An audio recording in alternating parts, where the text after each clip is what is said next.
네, 매일 아침 10시 10분의 묘미 이항영의 딱 이겁니다. 오늘은 또 어떤 설레는 이야기가 기다리고 있을까요? MTN 이항영 전문위원 오셨습니다. 어서 오세요. 네, 안녕하세요.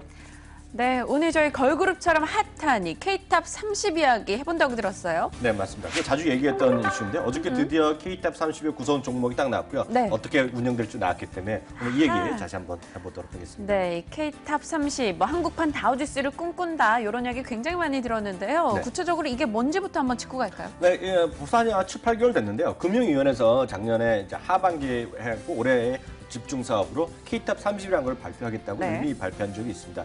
그와 관련된 것들이 이제 그동안 이제 준비 과정을 통해서 이제 드디어 이제 발표됐다라고 확정됐다라고 네. 이해하시면 좋겠는데요. 참고적으로 보면 대표 지수를 구성하기 위해서 30개 종목을 딱 정한 다음에 다양한 상품 판매를 유도하겠다라는 얘기 나오겠습니다. 여기 나왔던 대로 시장 대표 기업을 중심으로 구성하는 것이 되겠고요. 네. 주요 평가 항목이 4-5개 있겠는데요.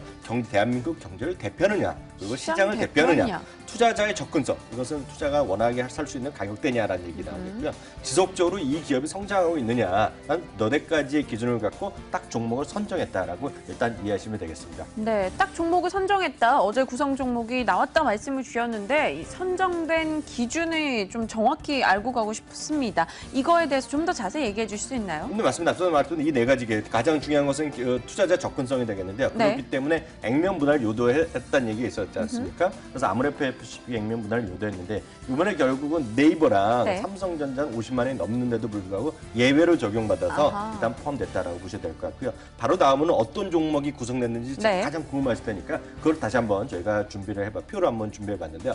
역시 제일 먼저 에너지 관련된 쪽은 SK이노베이션이 있겠고요. 산업재, 자동차 쪽에서 자유소비재에서 자동차나 기아차가 들어있겠고요. 산업재에서 글로비스, 소재에서는 포스코, LG와 롯데케미칼 같은 대표적이 다 들어있습니다. 네. 그다음에 이제 우리가 중요한 건 삼성전자가 포함한 정보기술 분야가 되겠는데요. 네. 정보기술 당연히 여기 나왔지만 네이버라는 건 들어가고 삼성전자, SK하이닉스, 다음카카오. 네, 다음카카오 이렇게 네. 들어갔고요. 그래서 특이한 것이 코스닥은 달랑 2개가 들어 있습니다. 건강관리, 헬스케어를 포함한 셀트리온과 다음카카오가 아하. 코스닥을 대표해서 들어가 있다라고 이해하시면 됩니다. 네, 일단 K탑 30 이 구성 종목까지 공개가 됐습니다. 그런데 이게 코스피 200이 있는데 굳이 얘가 왜 등장해야 됐는지 그것도 좀 궁금해져요. 뭐 때문에 이렇게 나타난 거예요? 맞습니다. 코스피 200이 우리나라 대한민국 경제 성장 그리고 증시를 정확히 반영하면 아무 문제가 없는데요. 아쉽게도 그렇지 못했다는 거죠. 이게 1980년에 그 코스피 200의 기준이 나왔는데요. 네. 그다음부터 우리나라 대한민국 경제가요. 대충 38배 정도, 지금 36배 정도 경제 성장을 했거든요. 근데 문제는 코스피는 달랑 19배입니다. 그만큼 코스피가 대한민국 경제 성장을 또 대표하기 역부족이고 불과 절반밖에 못했거든요. 네. 따지고 보면 여기에는 750개 종목이 들어가 있으니까 너무 많은 거죠. 그러니까 우리나라뿐만 아니라 외국에서 미국의 다우, 독일의 닥스 이런 거 많이 들어보셨을 텐데요. 프랑스의 카크 그리고 홍콩의 항생지수도 많아봤자 50개 정도, 30개에서 50개 정도로 구성하면서 대표적인 성장주, 대표적인 주식을 하기 때문에 네. 우리나라도 이번에 그걸 발표했다라고 이해하시면 됩니다. 네, 알겠습니다. 그럼 K탑 30이 이제 산출이 된다면 언제쯤부터로 지수 출발 시점을 잡아야 되는지 그게 또 논란이 될 것 같습니다. 뭐 정해진 게 있습니까? 예, 이거 좀 궁금하실 텐데 저도 이제 궁금했던 부분인데 그럼 과연 기준은 언제 잡는다는 것인데요. 1996년 1월 3일을 기준으로 했다라고 보셔야 됩니다. 아하. 그래서 1996년 1월 3일을 코스피랑 코스닥을 코스피 기존의 코스피랑요, 은행랑 K탑 30을 같이 나온 그림을 아마 준비해봤는데, 그러니까 역으로 다 해갖고 나오는데요. 같이 보시면 이게 위에 있는 것이 K탑 30입니다. 그래서 1996년 이후에 최근 한 20년 정도 되지 않았습니까? 네. 7배 정도 상승했는데요. 아하. 코스피는 지금 2.5배 정도밖에 성장을 안 했거든요. 그러니까 K탑 30은 참고적으로 1996년 1월을 기준으로 한다고 보셔야 될 것 같고요. 그래서 이번에 보면 발표된 수치가 지금 지난주 기준으로만 6,200포인트 나왔는데 저는 지금 주가 떨어지지 않았습니까? 네. 그래서 아마 다음 주에는 6,000포인트 언저리에서 K탑 30을 우리 시청자분들이 제일 먼저 일단 보실 수 있다 이렇게 이해하시면 되겠습니다. 네, 알겠습니다. 자, 그럼 K탑 30이 시장에 끼치는 영향이 있지 않겠습니까? 오늘도 이 얘기 나오면서 뭐 굉장히도 많이 다루고 있습니다. 어떤 기대할 수 있을까요? 네, 단기적으로 봤을 때는 K탑 30에 영향이 있다 없다? 영향이 없다라고 보는 게 정답입니다.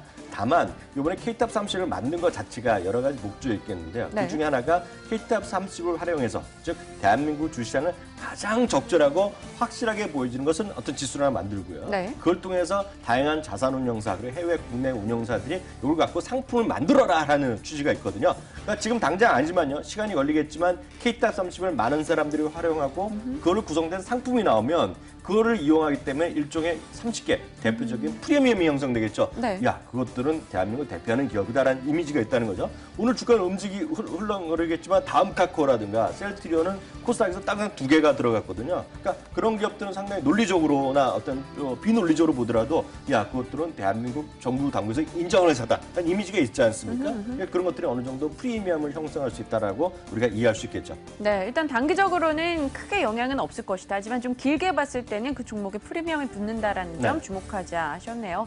그럼 기대됩니다. 탑픽 종목 있습니까?